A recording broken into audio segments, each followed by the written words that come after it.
વિશે વધુ વાતચીત કરવા માટે અમારી સાથે ગેસ્ટ પેનલ જોડાઈ છે। સૌથી પહેલા તો અમારા સહયોગી તોરલ કવિ કે ગ્રાઉન્ડ ઝીરો રિપોર્ટિંગ અલગ અલગ જગ્યાઓ પર તેઓ ગયા અને આ તમામ બાબતે માહિતી મેળવી। તો બીજી તરફથી કોંગ્રેસમાંથી અમારી સાથે જયરાસિંહ પરમાર છે। બંને સાથે ચર્ચા કરીશું। સૌથી પહેલો સવાલ તોરલ આપને, જે રીતે ઝી 24 કલાક અલગ અલગ ગામડાઓમાં પહોંચ્યું અને ત્યાં જે રીતે ખેડૂતોની જે સમસ્યા હતી તે સમસ્યા શું હતી, તેમને નાયબ મુખ્યપ્રધાનના જે નિવેદનો આવ્યા તેની સાથે સરખાઈએ તો ભૂલ ક્યાં? बिल्कुल जूही સૌથી પહેલા તો ઝી 24 કલાક સતત આપણે પહેલા પણ વારંવાર કહી રહ્યા છે કે આ અભિયાન એટલા માટે જ ચલાવવામાં આવ્યું હતું કે તમામ ખેડૂતો સુધી આપણે પહોંચી શકીએ, તમામ ખેડૂતોની જે સમસ્યા છે તેની આપણે વાચા બની શકીએ અને માધ્યમ બની શકીએ સરકાર સુધી આ વાત પહોંચાડવાનું, અને તેની અસર પણ દેખાઈ રહી છે। ખેડૂતોનો મિશ્ર પ્રતિસાદ આવી રહ્યો છે। ક્યાંક કેટલાક ખેડૂતો કહી રહ્યા છે કે તેઓ સંતુષ્ટ છે, કેટલાક કહી રહ્યા છે કે બિલકુલ સરકારની આજની જે વાત છે તેનાથી તેઓ સંતુષ્ટ નથી, પરંતુ કમસે કમ જે સરકાર બિલકુલ प्रतिक्रिया नहोती आपी रही एना करता आ अभियाननी ए असर छे कि सरकारे हवे आ मुद्दा पर आगळ आववुं पड़े छे, आ मुद्दा पर तेमणे बोलवुं पड़े छे। अने आजे जे जाहेरात करवामां आवी छे ए अमुक बाबतोनी जो खास करीने बात करवामां आवे तो सरकार पहली वखत तो स्वीकारी रही है कि भूल थई छे, खेडूतो साथे अन्याय थयो छे ए स्वीकारवामां आव्युं। ए सौथी मोटी उपलब्धि ઝી 24 કલાકની એટલા માટે કહી શકાય કારણ કે આપણે આ અવાજ જે છે તે પહોંચાડવાનો પ્રયાસ કર્યો હતો અને સરકારે આ વાતને સ્વીકારવી પડી છે આખરે। बिल्कुल कांग्रेसમાંથી અમારી સાથે જયરાસિંહ પરમાર છે। જયરાસિંહજી, સૌથી પહેલો સવાલ આપને તો એ થાય કે કોંગ્રેસ હંમેશાથી જે રીતે આગળ પડતું તમામ ખેડૂતોનો જો મુદ્દો હોય તો રાહુલ ગાંધીથી લઈ નાનામાં નાના કાર્યકર્તા પણ આગળ આવતા હોય છે। નીતિન પટેલે જે પ્રતિક્રિયા આપી છે એક વિપક્ષ નેતા તરીકે, શું કહેશો આપ? આપની પહેલી પ્રતિક્રિયા। જોઈ, સૌપ્રથમ તો હું અભિનંદન આપું છું ઝી 24 કલાકને અને આપણી સમગ્ર ટીમને, અને અત્યારે જે ગેસ્ટ પેનલમાં બેઠા છે તોરલ કવિ સહિત તમામ લોકોને હું અભિનંદન એટલા માટે આપું છું કે છેક છેવાડાના ગામડા સુધી, અંતરિયાળ ગામડાઓમાં જ્યાં માત્ર સૂર્યપ્રકાશ સિવાય કંઈ પહોંચતું નથી ત્યાં સુધી પણ ઝી 24 કલાક પહોંચ્યું છે। એ બદલ ઝી 24 કલાકની ટીમને અભિનંદન છે। અને અભિનંદન એટલા માટે આપું છું કે સરકારને જુઠ્ઠું બોલવા માટે મજબૂર કર્યા છે તમે।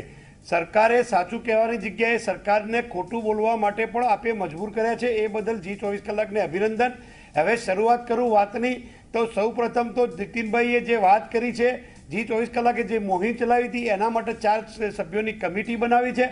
આજે બોલાવો અમારી જાહેરમાં ચેલેન્જ છે, એ કે તે સ્થળે, એ માણેક ચોકમાં કહે તો માણેક ચોકમાં, એ યુનિવર્સિટી ગ્રાઉન્ડમાં કહે તો ત્યાં, એ ગાંધી આશ્રમ કહે તો ગાંધી આશ્રમ, કે ઝી 24 કલાકના સ્ટુડિયોમાં એમના રેવન્યુ મંત્રીશ્રીને અથવા તો નાયબ મુખ્યમંત્રીશ્રીને નીતિનભાઈને રૂબરૂ બોલાવો, એની સાથે અમે ચર્ચા કરવા માટે તૈયાર છીએ। અને કોંગ્રેસમાંથી ગમે તે આગેવાનને બોલાવો, અમે અમારા ખેડૂત આગેવાનને પણ મોકલીશું અને એની સાથે મુદ્દાસર ચર્ચા કરવા માટે તૈયાર થાય। ફક્ત એક તરફી દર વખતે સમિતિઓ બનાવી અને આખો મામલો ફરીથી પણ ગાંચમાં ન નાખે એટલા માટે કોંગ્રેસ પક્ષ બિલકુલ જાગૃત છે। શરૂઆતથી જ વાત કરું કે નીતિનભાઈએ જે વાત કરી છે તો નીતિનભાઈએ જે વાત કરી છે તો કાગળ ઉપર છે જ ભાઈ। કોન્ટ્રાક્ટ અને કોઈ પણ જ્યારે કોન્ટ્રાક્ટ થયો હોય અને કોઈ પણ જ્યારે મનમોહનસિંહજી સરકાર વખતે આ જ્યારે આખું રીસર્વેની કામગીરી શરૂઆત થયો ને એનો જે ડ્રાફ્ટ બન્યો હતો એ ડ્રાફ્ટ તો બહુ સુંદર છે કારણ કે કોંગ્રેસની યુપીએ સરકાર વખતે જ બનેલો છે અને વિશ્વમાં તમામ નીવડેલા દેશોમાંથી સર્વે કરેલા સારા તજજ્ઞો દ્વારા બનાવેલી વાત છે। હવે સવાલ એ નથી, સવાલ ત્યાં છે કે તમે કઈ રીતે એનું અમલીકરણ કર્યું। સૌથી પહેલું તો શરૂઆતથી જ વાત કરું કે ખાટલે ખોડ ત્યાં છે કે પહેલા દિવસે જ્યારે કરો ત્યારે એની મંજૂરી લેવી પડે। સુપ્રીમ કોર્ટ સુધી, સુપ્રીમ કોર્ટની ગ્રામ્ય જીવનમાં બિલકુલ જયરાસિંહજી, આપ જે તમામ બાબતો કહી રહ્યા છો, બીજેપીમાંથી પ્રશાંત વાળા પણ અમારી સાથે જોડાયેલા છે, એ પણ આપને સાંભળી રહ્યા છે। પ્રશાંતભાઈ, નાયબ મુખ્યપ્રધાને જે તમામ બાબતો કહી તેમાં સૌથી મોટી વાત કે માત્ર 2% ખેડૂતો છે કે જેમણે વાંધા અરજી કરી છે કે તેઓ આજે માપણી છે તેનાથી નાખુશ છે, પરંતુ ઝી 24 કલાકનો રિપોર્ટ, અન્ય ખેડૂતોને તો છોડો પણ આ રિપોર્ટ કહી રહ્યો છે કે 80% થી વધારે ખેડૂતો છે કે જે આ માપણીથી ખુશ નથી।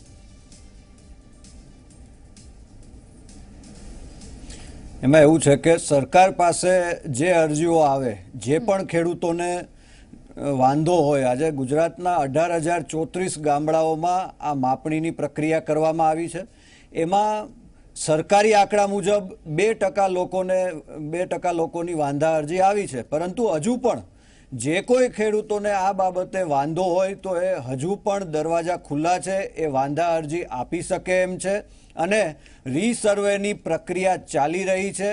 પરંતુ હમણાં હું કોંગ્રેસના મારા મિત્રને સાંભળતો હતો કે એક બાજુથી એને આ જમીન માપણીનો એક બાજુથી જસ લેવાની કોશિશ કરે છે કે ભાઈ 2009માં અમારા મનમોહનસિંહે આનો ડ્રાફ્ટ તૈયાર કર્યો અને ડ્રાફ્ટ હતી સુંદર હતો.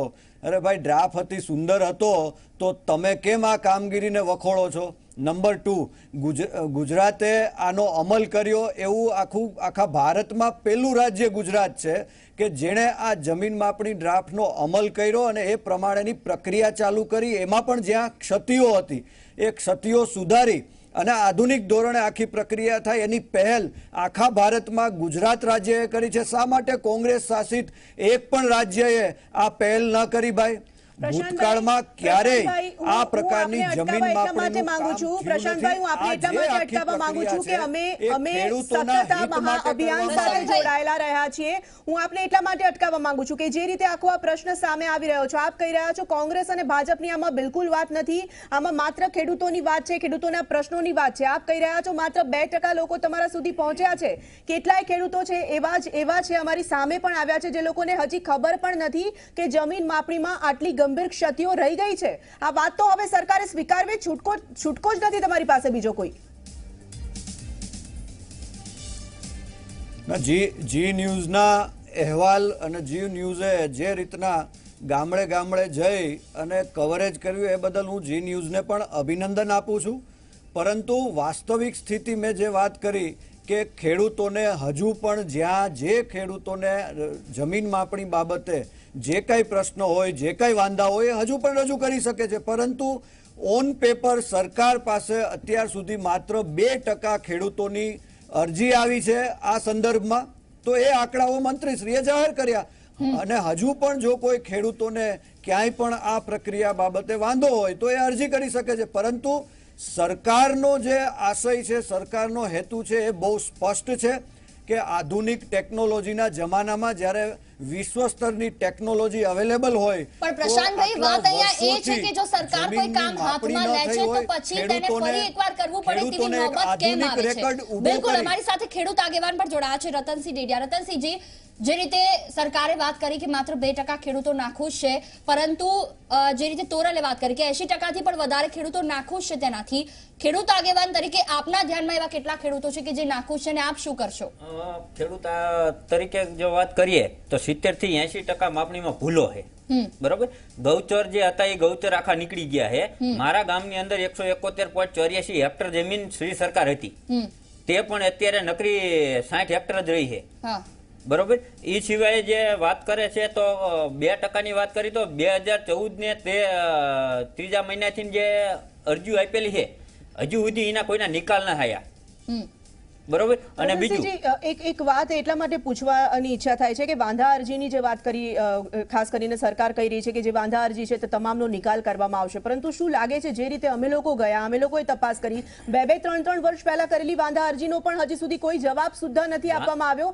નિકાલ કેવી રીતે 2 વર્ષમાં થઈ શકે? વાંધા અરજીમાં વાત કરીએ તો એમની પાસે પૂરતો સ્ટાફ જ નથી. પહેલા જી જો અત્યારે વાંધા અરજી 2014માં આપી, 2014માં આપી, વારંવાર ધક્કા ખાવા છતાં પછી શું થાય કે અમારા કલેક્ટર સાહેબ નથી ને અમારા આ નથી ને તે નથી. બરોબર, પછી ઈ જે પ્રોસેસ એની એવી છે કે ફરી વખત માપણી કરવા આવે, માપણી કરવા આવે ત્યારે ઈ માપણી હરખી થતી નથી.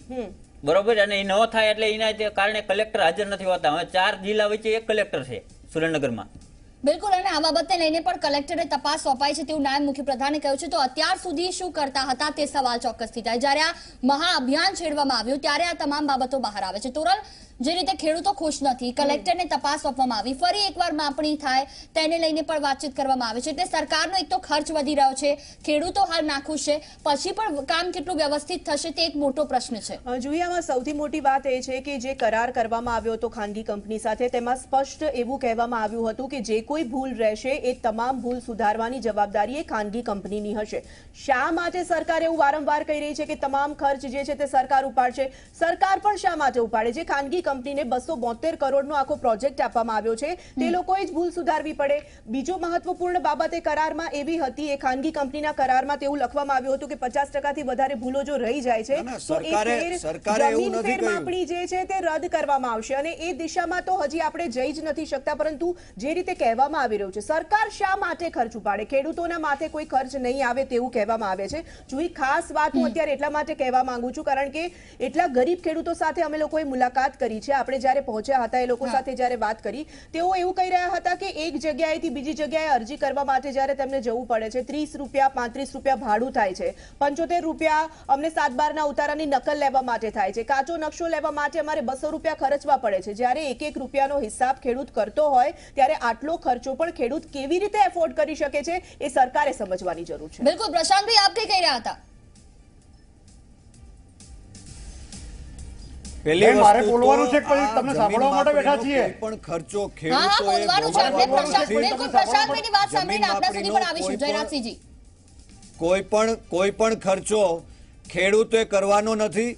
બીજું કે આ રીસર્વેની કામગીરી થાય કે જમીન માપણીમાં જ્યાં સુધી ભૂલ હોય ત્યાં સુધી એજન્સી સાથે જે પ્રકારે કોન્ટ્રાક્ટ થયો છે એ મુજબ એક પણ ભૂલ ન રહે ત્યાં સુધી જમીન માપણીનું ચોક્કસ કામ એજન્સીએ કરવાનું છે, પછી જ એને પેમેન્ટ મળશે. આજે માનનીય નાયબ મુખ્યમંત્રીશ્રીએ જે પ્રેસ કોન્ફરન્સ કરી એમાં સ્પષ્ટ કીધું છે કે કોઈ એજન્સીને પેમેન્ટ નથી ચૂકવવામાં આવ્યું. એની સાથે એ પ્રકારનો કરાર થયો છે કે જ્યાં સુધી એક પણ ખેડૂતની ફરિયાદ ન રહે ત્યાં સુધી જેટલી વાર માપણી કરવી પડે ત્યાં સુધી એ એજન્સીઓ માપણી કરશે. આખા ગુજરાતમાં એક પણ વિવાદ ન રહે ત્યાં સુધીની આ પ્રક્રિયા કરવાની છે. એટલે કોઈ ખર્ચો સરકારે આપવાનો નથી, કોઈ ખર્ચો સરકારે નથી આપવાનો કે કોઈ ખર્ચો ખેડૂતે નથી આપવાનો. એજન્સી સાથે જે કરાર થયા છે એ કરાર જ એ પ્રમાણે થયા છે કે જ્યાં સુધી. પણ પ્રશાંતભાઈ, જે રીતે સવાલ આપણે પૂછાઈ રહ્યો છે કે એવું કામ જ શા માટે કરવું? સરકાર ક્યારે કોઈ પણ કામ હાથમાં લે છે તો એને બીજી વાર કેમ કરવું પડે છે? જયરાજસિંહ, આપની પાસેથી ખાસ એ જાણવા માંગીશું, જે રીતે પ્રશાંતભાઈ બીજેપીના પ્રવક્તા જે રીતે કહી રહ્યા છે, પ્રતિનિધિ કહી રહ્યા છે, આખા ભારતમાં પ્રશાંતભાઈ આપની પાસે ફરી આવીશું. ગુજરાત પેલું એવું રાજ્ય છે કે જે આપની પાસે આવીશું. જયરાજસિંહ, આપની પાસેથી હું એ જાણવા માંગુ છું કે જે રીતે કહેવામાં આવી રહ્યું છે કે એક પણ વાંધા અરજી રહેશે ત્યાં સુધી આ પ્રમોલ્ગેશન નહીં કરવામાં આવે. પણ જે જગ્યાએ પ્રમોલ્ગેશનની કામગીરી થઈ ગઈ છે તેનું શું આખરે હવે શું થઈ શકે છે? આપની શું પ્રતિક્રિયા છે એના માટે? સૌથી પહેલી વાત છે કે શરૂઆતથી વાત કરું, મને તો બોલવા દીધો એ બદલ જી 24 કલાકનો આભાર છે કે મને બોલવા દીધો. સૌથી અગત્યની બાબત એ છે કે શરૂઆત કરું કે પહેલાં તો નીતિનભાઈ અને સરકાર અને પ્રશાંતભાઈ હવે શાંતિથી વચ્ચે બોલે નહીં, સાંભળે. મેં પ્રશાંતભાઈને 3 વાર સાંભળ્યા છે, એટલે હવે શાંતિથી સાંભળે. પહેલી વાત એ કે સુપ્રીમ કોર્ટની ગાઈડલાઈન પ્રમાણે પહેલાં તો ગ્રામસભાઓ બોલાવવી પડે, ગ્રામસભાની અંદર ઠરાવ કરવો પડે, ગ્રામસભાઓનું વિડીયો રેકોર્ડિંગ કરવું પડે, વિડીયો રેકોર્ડિંગ કરી ઠરાવની મંજૂરી લેવી પડે. એ કરી છે કે કેમ? પહેલાં તો રાજ્ય સરકાર પાસે પોતાનું તંત્ર છે, એ દરેક જગ્યાએ તાલુકા વિકાસ અધિકારી શ્રી એટલે ટીડીઓ મારફતે પહેલાં તો મંગાવે કે કેટલી ગ્રામસભાઓ થઈ છે. એનો પહેલાં તો આગળ તો આપોઆપ એ ખુલ્લા પડી જશે. એના પછી કેટલી જગ્યાએ વિડીયો રેકોર્ડિંગ કર્યું તો વિડીયો રેકોર્ડિંગ રજૂ કરે એટલે બીજી વાર ખુલ્લા પડશે. ત્રીજી વાર જ્યારે શરૂઆત કરી ત્યારે દરેકને નોટિસ પાઠવી અને દરેક ખેડૂતની પર્ટિક્યુલર 1 to 1 સંમતિ લેવી પડે. કેટલા લોકોના સંમતિ પત્રક છે એ જણાવે. ચોથી વાર ખુલ્લી પડી, 5મી વાર ત્યારે ખુલ્લા પડશે કે જ્યારે જમીન માપણી માટે એજન્સી જાય છે ત્યારે ખેડૂતને સાથે રાખ્યા છે કે કેમ. ખેડૂતને સાથે રાખ્યા પછી સેટેલાઇટ મારફતે જ્યારે એનું સેટિંગ કરવામાં આવે, અક્ષાંશ અને રેખાંશ મિલાવવામાં આવે ત્યારે એમને ગ્રાઉન્ડ કંટ્રોલ નેટવર્ક મૂક્યું છે કે કેમ. એ જીસીએમના જે પથ્થરો છે એ પ્રથમ, દ્વિતીય અને તૃતીય એ 3 માઇલસ્ટોન જે મૂકીએ છીએ, પથ્થર જેને કહેવામાં આવે છે અથવા તો ગામડાની અંદર એને ખૂંટ કહેવામાં આવે છે, એ ખૂંટ મૂક્યા છે કે કેમ. તો નીતિનભાઈ અમારી સાથે આવે, મુખ્યમંત્રી છે અમારી સાથે આવે અને પ્રશાંતભાઈ વાળા પણ એમાં જોડાય પ્રતિનિધિ મંડળમાં અને અમને ખૂંટ બતાવે. 18,034 ગામોની અંદર કેટલા ખૂંટ એમને મૂક્યા છે એ અમને બતાવે. એના પછી એ કર્યા પછી શરૂઆત કે કેટલા લોકોને તમે કાચા નકશા આપ્યા ત્યારે કોપી રિસીવ્ડ લેવાની હોય છે અને એમની કાઉન્ટર સાઇન લેવી પડે છે ખેડૂતની. એ કાઉન્ટર જે કાચા નકશા આપવામાં આવે છે એ જૂના નકશા સાથે જૂનું જે પ્રમોલ્ગેશન હતું એની સાથે મિલાવવા માટે હતું. તો એમને પહેલા તો એ પૂછો, આ બધા આ 7મી વાર કહું છું, 7મો મુદ્દો છે કે એ 7મા મુદ્દામાં એમને કાચા નકશા આપ્યા હોય એના પુરાવા 18,034 ગામોના 1,25,00,000 સર્વે નંબરના અને 54 લાખ ખેડૂતોના જે બિલકુલ જયરાજસિંહજી, આજ આપના જે આ સવાલ છે સરકાર તરફના એનો જવાબ પ્રશાંતભાઈ આપશે. પ્રશાંતભાઈ, શું કહેશો આપ જે રીતે જયરાજસિંહજી કહી રહ્યા છે જે મારી વાત અધૂરી રહેશે. બિલકુલ જયરાજસિંહજી, આપની વાત પૂરી કરો. જેને માત્ર જૂઠા એટલે હું એ જ કહેવા માંગુ છું, મારી વાત પૂરી કરું કે સૌથી પહેલા તો એ કરો. હવે વાત આવી કે સરકાર શ્રી કમિટી બનાવે છે, કમિટીને મુદ્દાની વાત કરીએ. કમિટીઓ સરકારે હજારો કમિટીઓ આજ સુધી બનાવી છે, એક પણનો નિકાલ આવ્યો નથી. આ રીસર્વેની કામગીરી છે એ 10 વર્ષથી ચાલે છે, એની અંદર કોઈ નિકાલ આવ્યો નથી. 2016 પછી તો પ્રમોલ્ગેશન જુદા જુદા તબક્કે જુદા જુદા જિલ્લામાં જાહેર કરેલું છે. એ પ્રમોલ્ગેશનની જે વાધા અરજીઓ છે, સૌથી પહેલું તો અગત્યની બાબત એ છે કે સ્ટુડિયોની અંદર પણ આપના જ પ્રતિનિધિ બેઠેલા છે, એમને પૂછો કે ગામડાની અંદર એમને જે સેમ્પલ સર્વે કર્યો છે તો એ ગામડાની અંદરથી જે લોકોએ અરજી આપી છે તો 100માંથી માત્ર 5-10% લોકોએ પણ અરજી આપી નથી. તમામ લોકોનું મેં આપના G24 કલાકના તમામ લાઈવ રેકોર્ડિંગ જોયા છે, એમના પ્રોગ્રામ પણ જોયા છે. એમાં તમામ જયરાજસિંહજી, બિલકુલ આનો જવાબ ચોક્કસથી લઈશું. પ્રશાંતભાઈ, શું કહેશો આપ કે આ તમામ જગ્યાઓ પર જે ભૂલો બહાર આવી છે, ફરી એકવાર ભલે માપણી થાય કે ગમે તે થાય, પણ ખેડૂત જે નાખુશ છે તેને હવે સરકાર કેવી રીતે ખુશ કરશે? પહેલી વસ્તુ તો જૂઠા આક્ષેપો કરવા, પોતાની વાત, પોતાના ગપગોળા વધારે જોરથી પ્રશાંતભાઈ, આપણે જમીન માપણીના મુદ્દા પર સીધા આવીશું એટલા માટે કારણ કે આ જે વાત છે, જે ધારાધોરણની વાત કરવામાં આવી છે તેનો જવાબ જ આપની પાસેથી માંગી રહ્યા છીએ. લાવેલી કેસેટ વગાડશો નહીં. ભારતીય જનતા પાર્ટીની જે કેસેટ, એટલે તમે જે કહો એટલું જ મારે બોલવાનું કે મારે કંઈ બીજું વધારે બોલી શકાય? પ્રમોલ્ગેશન સિવાયનો ખેડૂતોનો પણ મુદ્દો નહીં બોલું. હું ખેડૂતોના મુદ્દાની પણ વાત નહીં કરું, પર જ વાત કરું છું, મુદ્દા આધારિત જ વાત કરું છું. એટલે જો મારી વાત સાંભળવાની હોય તો જ હું આગળ વાત કરું. તમારી ઘસાયેલી કેસેટ બંધ કરો ભાઈ. રીસર્વેની જ વાત કરીએ છીએ ભાઈ. તમારી જેમ જૂઠાણા નહીં ફેલાવીએ અમે. તમારી જેમ અમે ગપગોળા નથી ફેલાવતા, તમારી જેમ જૂઠાણા નથી ફેલાવતા. પ્રશાંતભાઈ, આપનો જવાબ, બિલકુલ આપના જવાબની શરૂઆત કરો. પ્રશાંતભાઈ, ખેડૂતોની વાત કરો. અરે ભાઈ, જવાબ તો આપું છું, તમારી સાંભળવાની તૈયારી નથી તો શું કરું? બિલકુલ જયરાજસિંહજી, પ્રશાંતભાઈને પણ સાંભળો. પ્રશાંતભાઈ, આપનો શું જવાબ છે એમણે જે આક્ષેપો લગાવ્યા તે માટે? મેં પહેલા જ કીધું કે આ કોંગ્રેસના માત્ર ગપગોળા છે, જૂઠાણા છે. હું પોતે ખેડૂત ખાતેદાર છું. મારા ગામડામાં આવી અને જી ન્યૂઝને પણ વિનંતી કરું છું કે ત્યાં આવી અને દરેક ખેડૂતને તમે મળો. એક પણ ખેડૂતને જમીન માપણી બાબતે કોઈ પણ પ્રશ્ન નથી. આ મારો જાત અનુભવ છે. આવી રીતે ગુજરાતના તમામ ગામડાઓમાં પ્રક્રિયા સારી રીતે પૂર્ણ થઈ છે. એમાં સરકારે જે કહ્યું એ મુજબ 2% જેટલા ખેડૂતોની વાંધા અરજી આવી છે. એ વાંધો ગ્રાહ્ય છે અને હજુ પણ જ્યાં જે જિલ્લામાં જે ખેડૂતોને આ બાબતે કોઈ પણ વાંધો હોય તો એ રજૂઆત કરી શકે. જ્યારે આખા ભારતમાં ગુજરાત એકમાત્ર પહેલું એવું રાજ્ય બનવા જઈ રહ્યું છે કે જ્યાં 100% જમીન માપણી આધુનિક ટેકનોલોજીથી થાય છે. ખેડૂતોના હિત માટે કરીએ છીએ. આવનારી પેઢીને એક પોતાના સેઢાનો જે વિવાદ છે ક્યારેય ન થાય. આ પ્રકારની આખી માપણીની પ્રક્રિયા છે. તો આમાં કોંગ્રેસના મિત્રો મહેરબાની કરી અને હવનમાં હાડકા નાખવાનું બંધ કરે. મારી વાત એટલા માટે આપણે સાંભળવી પડશે. આપણે મારી વાત એટલા માટે સાંભળવી પડશે કારણ કે તમે કહી રહ્યા છો કે તમે પણ ખેડૂત ખાતેદાર છો અને તેમાં કોઈ જ ભૂલ નથી. તમારા ગામમાં કોઈ ભૂલ નથી, પરંતુ G24 કલાક અનેક જિલ્લાઓમાં ગયું, અનેક ગામડાઓમાં ગયું.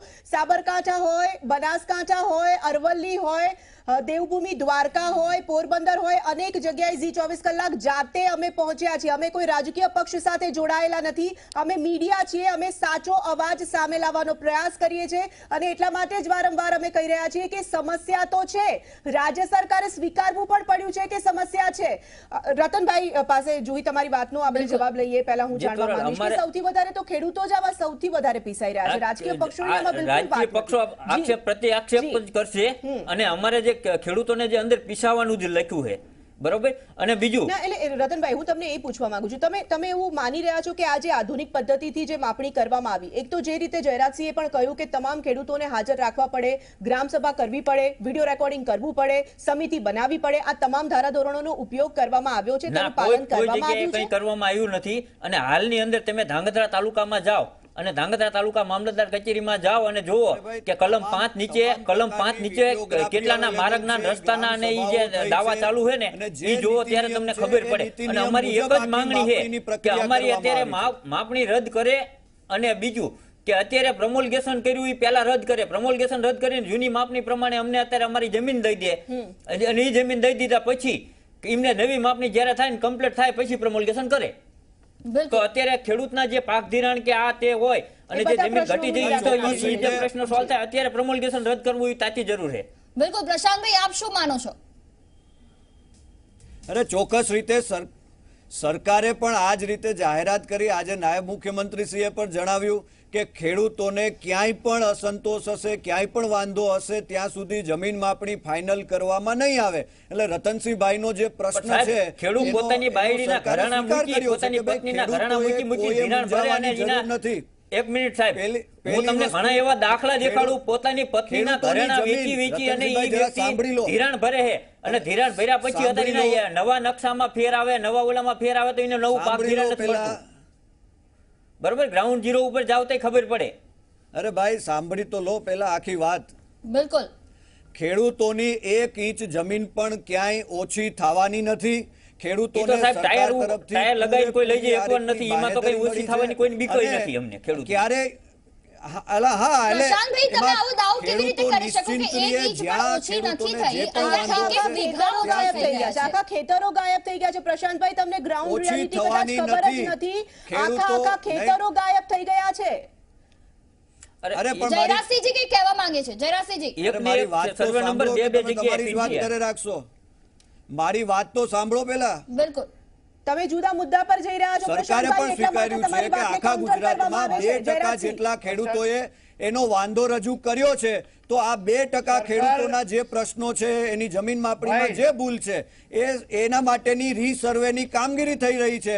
અને હજુ પણ જ્યાં સુધી રીસર્વેની આખી કામગીરી પૂરી નહીં થાય, આખા ગુજરાતના 18,000 ગામડાઓમાંથી તમામ ખેડૂતોને પૂરેપૂરો સંતોષ થશે ત્યાં સુધી આ જમીન માપણીની કામગીરી છે એ પૂરી નહીં કરવામાં આવે. ખેડૂતો બિલકુલ નિશ્ચિંત રહે. એમને સ્વિચ ઓફ નું બટન નથી એટલે આપ આપની સીધી સૌથી વાત પહેલા કરો તો શરૂઆત જયરાજસિંહ. કરું. હવે આપ આપની સીધી વાત કરો. સૌથી પહેલા તમારામાં શરૂઆત ભાઈ કરું. હા, એક તમારામાં બટન હોય તો વધારે સારું. આ કોંગ્રેસે એટલા સ્વિચ ઓફ માટે- બટન રાખવાની જરૂર છે. એટલે બોલવામાં મર્યાદા રાખો. બાકી જો તમારાથી સહન ન થતું હોય તો ડિબેટમાં ના આવો. ભાઈ, તમારી સુફિયાણી સલાહની જરૂર નથી. હો, તમારી પાસે થોડી રાખો સહન ભાઈ. કરવાની પણ તૈયારી તમારી પાસે જ રાખો. રાખો સલાહ. સાચું હવે સાચું મુદ્દાની વાત કરો. પ્રતિનિધિઓને અમે તમને સાંભળવાની તૈયારી રાખો. ખેડૂતોના પ્રશ્ન પર વાત કરવી છે. આપ તમને વ્યક્તિગત સાંભળવાની વાત ન તૈયારી કરો. રાખો. તમારે ગમે તમને તેવા માત્ર એક મિનિટ નથી બેઠા ભાઈ. પ્રશાંતભાઈનો ઓડિયો ડાઉન કરો પ્લીઝ. સાંભળવા નથી બેઠા. પ્રશાંતભાઈનો ઓડિયો ડાઉન કરો. જયરાજસિંહ, ખૂબ જ ટૂંકમાં આપની પ્રતિક્રિયા. એમના ડિબેટ પ્રશાંતભાઈને વિવેક બુદ્ધિ સીધા નથી, ખેડૂતના ડિબેટ મુદ્દા પર કઈ આવીશું, થઈ શકે જયરાજસિંહ. ખબર નથી. એટલે સીધા મારે કહેવું ખેડૂતના પડે મુદ્દા પર છે. આવીશું, જયરાજસિંહ. સૌથી પહેલા અને ખૂબ વાત જ એ છે ટૂંકમાં. કે 2% ભૂલ. અરે ટૂંકમાં પણ જે વાત છે એ સાંભળવી જ પડશે. ટૂંકમાં કે લાંબી, મારી વાત સાંભળો પેલા. સૌથી પહેલી વાત એ છે કે એકવાર શર્ટનું બટન ખોટું ભરાઈ જાય એટલે તમામ બટનો ખોટા પડે. એ બટન પ્રોપર ગાજમાં જ ભરાવવું પડે. એક બટન ખોટું ભરાઈ જાય શર્ટમાં એટલે બધા ફેરવવા પડે. પ્રશાંતભાઈની એક ખબર નથી. એટલા માટે હું કહેવા માંગુ છું કે 2% ભૂલ હોય જ ના શકે. ગામમાં તમે બધા સર્વે નંબરો એડજોઇનિંગ હોય છે. એ એડજોઇનિંગ સર્વે નંબરની અંદર તમે 10 સર્વે નંબર ખોટા કર્યા છે એવું હોય જ ના શકે. તમારે GCN થી ગ્રાઉન્ડ કંટ્રોલ નેટવર્કથી જ્યારે તમે એક માપ પૂરું થાય ત્યારે બીજું માપ શરૂ થાય છે, બીજું શરૂ થાય એટલે ત્રીજું પૂરું થાય. આ રીતે હોય છે. એટલે એક વખત ભૂલ થાય એક આખા સર્વે નંબરમાં કે એક યુનિટની બિલકુલ. અંદર એક ભૂલ થાય એટલે તમામ ભૂલ નીકળે. એની અંદર વાઘા ક્યાં ગયા, કોતરો ક્યાં ગયા, નદી ક્યાં ગઈ, પાતાળ કૂવો બિલકુલ ક્યાં ગયા, જયરાજસિંહજી, સમયનો એની અભાવ અંદર છે એટલે આપણે અહીં જેટલા અટકાવવા માંગીશ. જેટલા આપનો ખૂબ ખૂબ આભાર વેરા પડે છે, એ પ્રશાંતભાઈ, આપનો, તો તોરણ આ આપને, બધા રતનસિંહજી, એમની આપનો પણ ખૂબ ખૂબ પાસે આભાર આ કોઈ ચર્ચામાં નમૂના જોડાવા બદલ. તો આખરે સરકારે જ્યારે પ્રેસ કોન્ફરન્સ કરી આ તમામ બાબતે જાણકારી આપી છે. એક સારી બાબત એ કહી શકાય કે સરકારે પોતાની ભૂલ સ્વીકારી છે અને આગળ જતા આ બાબતને લઈને તેઓ ચોક્કસથી ઉકેલ લાવશે તેવી તેમણે બાહેધરી પણ આપી છે અને આખરે ઝી 24 કલાકની આ જે મુહિમ છે તે રંગ લાવી છે. આ સાથે સમાચારમાં આટલું જ. નમસ્કાર.